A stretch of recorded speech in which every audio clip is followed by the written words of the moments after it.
Now I made a trade here that can never lose at about 2 p.m. So stress-free for me up till the end of the day. I'm going to share that with you later, as well as the other trades that I made yesterday. Now, I'm going to run through this, but don't forget to review on Discord trade analysis for the end of the day, why we took certain trades, some of the setups that we saw, and I made a live analysis. Then you can just click on the link and see why we took certain trades. So please review them at the end of the day. And have you seen a chart that's so beautiful like this? Now, this is quite zoomed in. This is just a 1 point range for about 3-4 hours. If you knew a chop was coming, you would take some defensive measures, taking decisive profits especially. Now, this is just an introduction of what a chop is. Whenever people say that the market is going to be choppy, this is what it means. It means that there will be selling algorithms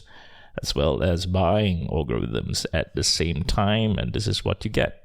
Selling channels and buying channels, the same, of course, happening all at the same time. So the next time someone says, hey, it's a choppy market, yes, you still can trade if you can chart these channels and plan your trades accordingly, even if it's a 1 point scope. Now, there are 3 things I want to talk about in this analysis.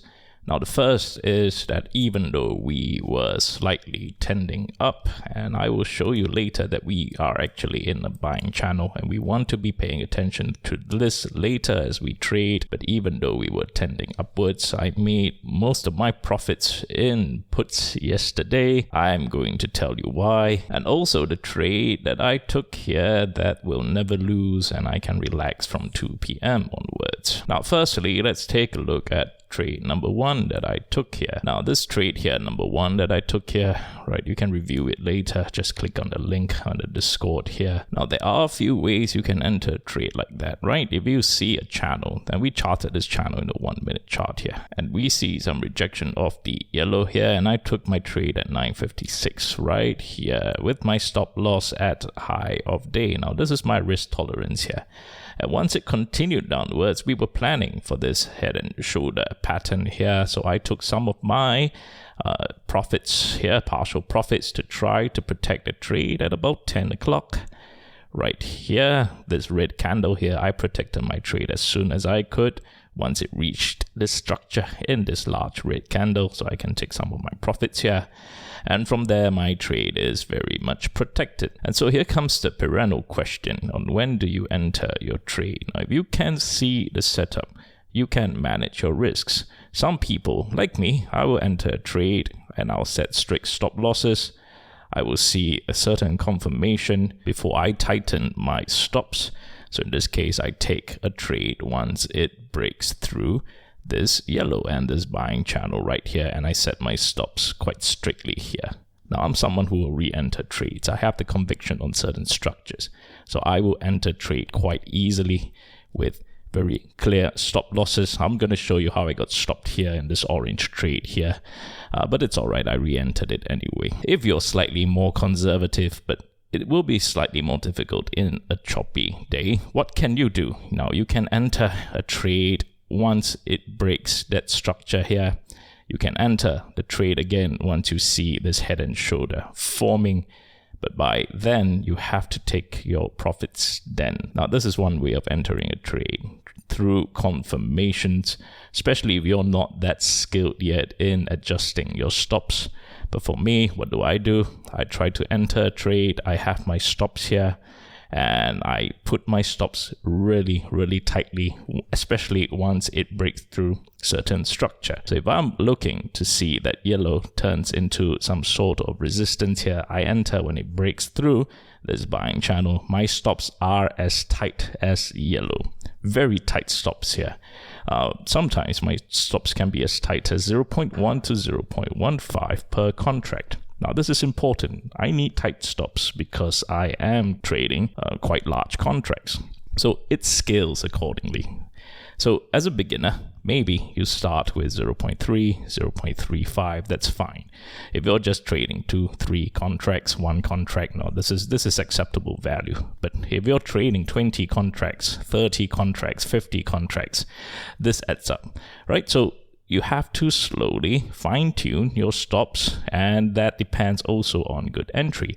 So if I were to enter puts, for example, I would enter in this green candle here, right here, this green candle. If I could, I would enter into this green candle and put my stops at this end of the top wick here, or wait till it breaks through this yellow and I would adjust my stops even more closely, right, with this yellow as resistance. So this is with assumption, right? We were waiting for some sort of rejection of this level, breaking of this buying channel, and forming the head and shoulders pattern right here. So I protected my trade here then, and therefore I adjust my stops even lower to where this shoulder is, because we are expecting this to be some sort of head and shoulder pattern. Now, when you're trading multiple contracts, 10 above, I would split some of my contracts here. Maybe 5 of my contracts will stop here, 5 of my contracts will stop here, so I will never lose. Now, this is just trade management, risk management. Along the way, as you grow into larger contracts, this is what you need to do. You need to learn to fine-tune your stop losses and also adjust your trades. But you realize it's always according to structure. Now, once you have structure, it's much easier to plan your trades and fine-tune your stop losses. So as a beginner, remember, focus on your entries first. You can have 0.3 stops. That's fine, but this will not endure your entire trading career. You need to reduce this as much as possible, 0.1, 0.15. Stop losses are like a margin of error. Now, as you get better, your margin of error reduces.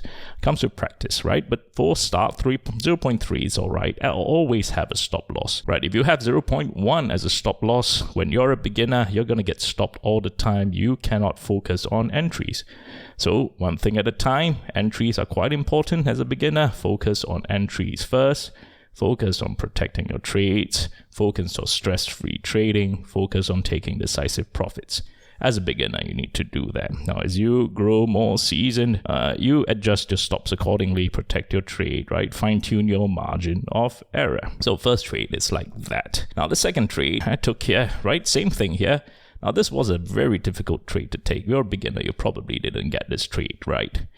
That's because, firstly, it's a very lopsided, very lopsided structure, and it only moved about 1 point. Yeah, just a 1 point move here, especially if we took it under yellow. It's only a 0.5 point move. Now, the same thing again, I took the trade at this green candle here, right? Especially I had this rejection of this pink level here. So you see, reliable levels, very important, right? It gives you a lot of confidence to enter certain trades, right? So I saw this long rejection. Let me just zoom it in so it's easier to tell. Now, don't forget, this is still 1 minute chart, yeah? So I had a rejection of this engulfing red candle of this pink level, and this green candle formed. I took my puts right here. Now, I put my stop loss here for a start, but once I saw this 3 top wicks here, I could safely reduce my stops to just above pink. Now, if you take a look like this, you realize my stops, it's only 0.2 move, right? So with the 0.5 delta, it's as good as 0.1, especially if I entered into a good fill right here with this green candle, it's even less than that, right? So I entered here. Now, likewise, we're expecting it to break through yellow because we're looking for some sort of rejection of the level, but this wasn't that clear cut, right? You realize that this structure is not that clear. It's not the best structure, but we had a selling channel to guide us anyway, right? So in this case, took profits, right? And the last one got stopped out once we exited the selling channel, right? Still a profitable trade, even we were going against the trend. Now, think about it this way. If you took calls like this, your calls are not going to survive, right? So sometimes you have to take puts because the feedback, as I always say, is much faster, right? Within less than 5 minutes, I could put in one trade, another 5 minutes, I put in another trade. That's 1 point move. But if you took calls here, you would have to wait for about 2 hours, 1.5 hours, just for a 1.5 point move. but I've already made 2 1-point moves within 10 minutes with instant feedback. So sometimes in a trade, it's not about what the direction that the chart is going, right? There are a million ways to trade. You just have to find one that is suitable for you, for your trade. In this case, puts in this market goes down quickly. I explained this. It confirms the structure quickly. So sometimes I'll go for puts more than calls in this market now. Now the third trade here that we took, and the orange here. Now remember all these right here in the Discord, please review them. I took one here at 1046. Yeah, right. Once we had a rejection of this orange. Likewise, again, reliable levels, right? Rejection off here, especially all this weak step protecting it. Right, we took some puts here, 1046. Likewise, again, I took my puts here. Right, I have my stops here, and I could actually lower my stops a little bit more because this was a clear rejection. So in this case, I could have half of my contract stops here, half of my contracts stops here at this top here. So I reduced my risk, especially if we break structure. Right, if I took 20 contracts, for example, 10 of my contracts will stop here, 10 of my contracts will stop here, right? So anyway, once you take a trade here like this, right, this is a good trade. It goes all the way down. I took all my profits. Now, I got stopped early for this trade here. I got stopped completely at about 11:01 once this last green candle came in, and that's fine. Now, if you have small runners that you left open, you can just put them here like this. It's fine. You can put your stop loss where it's break even, and you'll probably survive this. But otherwise, take your full profits, right? Sometimes I'd rather take the profits. So what I would do is I will take the profits of that and I will pad it as the stop loss for the next trade.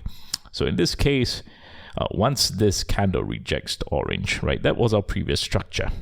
We knew that this orange is going to be a strong resistance, right? So once it rejected here, I re-entered my trade right here.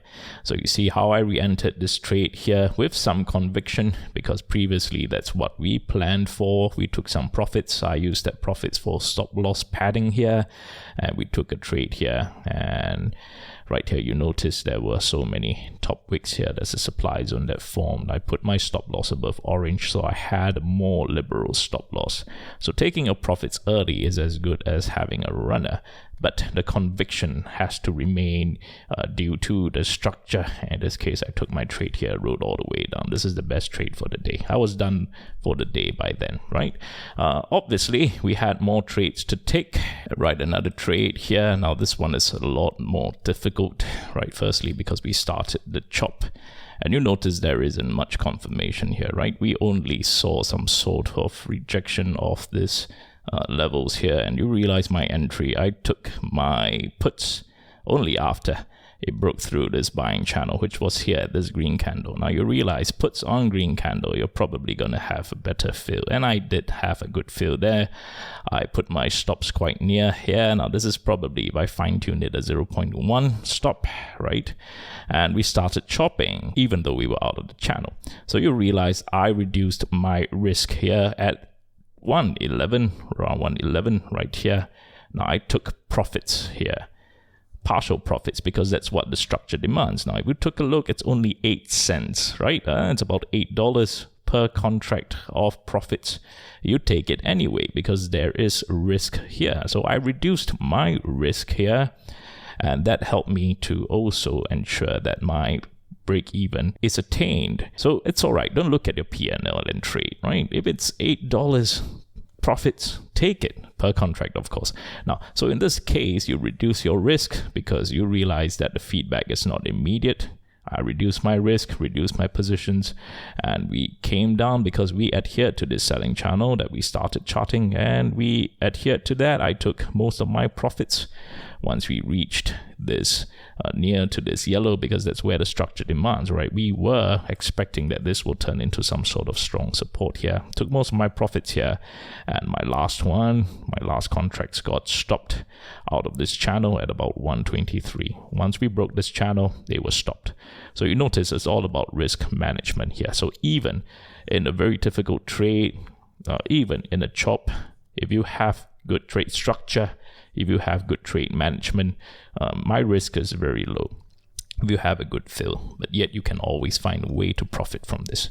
Now, this is tiring, right? So sometimes you want to be looking for better entries, but the truth is this: there's always money to be made if you're patient, if you can see the structure, if you don't trade with a P&L. Now, if you know where your entries, your exits, as well as where to reduce or increase your risks. Now, lastly, I made a trade here. Now, that will be the trade that will never lose, right? So I started selling 390 calls and 380 puts, right? So this is known as a short strangle. Now, it's a short strangle only because the delta tends towards the short end. Now, what happened here is that there was going to be a chop, right? So we expected a chop here. We tried to earn from all the decay, and we knew it was going up or down because this can't last forever, this chop here. So regardless whether it chopped, I'm going to make money. Now, whether it broke up or broke down, now my short leg and my long leg will hedge each other quite effectively, and I was down maybe $20 per pair of contract once this chart headed up. But per pair of contract, I lost $20, but my overnight time decay that I will earn from selling these options are $200. So this is a 1:10 risk reward, so it's pretty worth it, right? So it's quite a good trade here. I will never lose if I took this trade here. So I documented all these trades here, and this was trade number 6 right here. Sometimes you have to trade accordingly to what the structure and the situation demands. Don't force a trade. Now, the best trade would be here, right? It's actually a good risk reward here. I missed this trade, but I couldn't wait till 3 p.m. to start taking a trade here, especially with the risk of power hour, and sometimes when you are dealing with multiple contracts, right? Maybe if I'm trading a few $1,000s, fine, right? This is probably okay to take, but your willpower will be drained, your energy and focus will be drained. So sometimes you have to turn to trades that are less risky and can take away some of your risks. And therefore the chart headed up here. So now what does this entail for us today? Now let's take a look at the 10-minute chart here. Now, we were in a buying channel yesterday, right? If you see that, we were in a buying channel. So this buying channel, I will pay attention to that later. I charted it in 30 minutes, and if it's relevant, I will chart it later to the 5-minute chart. Not now, because it will be a little bit too cluttered. But we'll see if this 10 minutes chart, this buying channel, will continue to serve its purpose. Now, yesterday, I also mentioned how it's acceptable for the chart to trade up to 390 here to close the gap, because this is the trading range here. Now, our objective is to get in position for FOMC. Now, if we knew that this is a checkpoint of the ranges here, and we have another range here at about 401, and currently the bottom of the support here is at 380. You notice this may be a very good place for us to be taking some straddles here at the middle of the range. So if we open near 390 here, right, it will be good if you can take a straddle, right? Take a call, take a put here, 14 days at least, right? We want to be seeing where the chart will be headed to, up or down. So I think this is possibly a gift from the market if we are opening right here. Now, if you can get into a straddle here, that is not too bad, but it's not the best trade. Now, a straddle means that you take the same strike, right, at this level here. So maybe 387 calls and 387 puts. Now, when you play a straddle, you need to know what you're trying to do, right? Basically, what you're trying to do is that when it breaks through a certain range, right? So for in this case, now let's assume we took it at 390, right? We have a range here at 401, we have a range here at 381, right? We took some of a straddle here. If it breaks through this 401 range here, you cut your losing leg, you let your winning leg run. Now, this range is a little large. We're assuming a 10-point day for FOMC, so it's a little large. So you may have to cut off your losing leg halfway, right, and let your winning leg run solo for the rest of the possible ranges. And this is why we may need to take longer. So in this case, 14 days.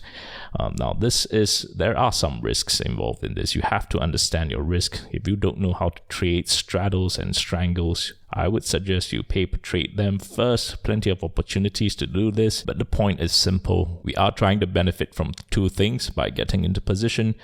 And the first is to benefit from the IV. Now, the IV is going to spike with more uncertainty before what Powell says. So if you get into position, the IV increases on the day itself, you benefit from the IV. Now, second thing we benefit from will be large intrinsic movements of the charts. Now, when Powell's going to introduce 100 basis points, then we are certainly going to head down below 380.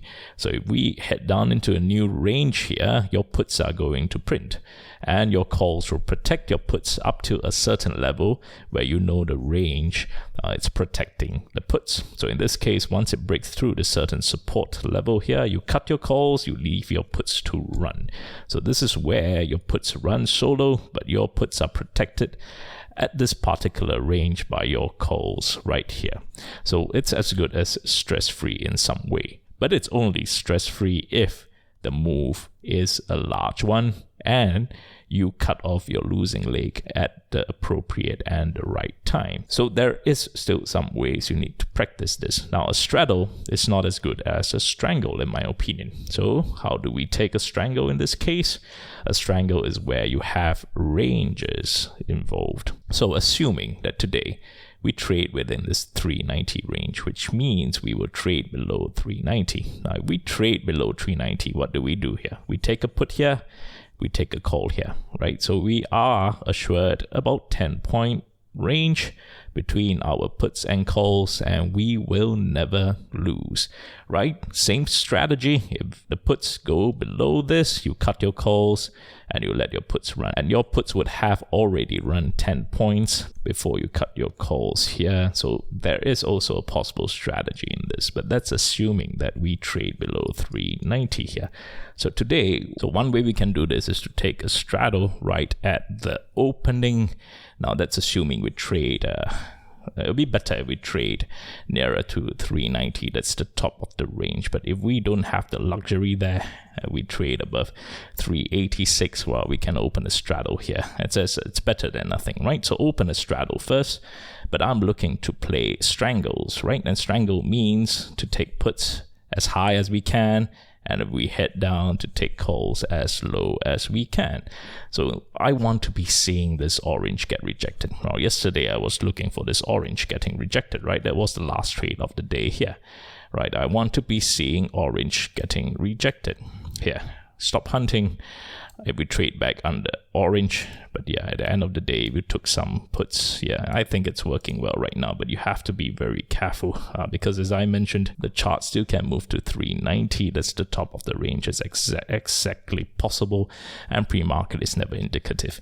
So I want to be looking for the chart to trade under orange. Now, if orange returns back as some form of resistance, and that's possible if we see some sort of stop hunting, right? So we see stop hunt here, and we see orange return back as some sort of resistance, and this is what you get, right?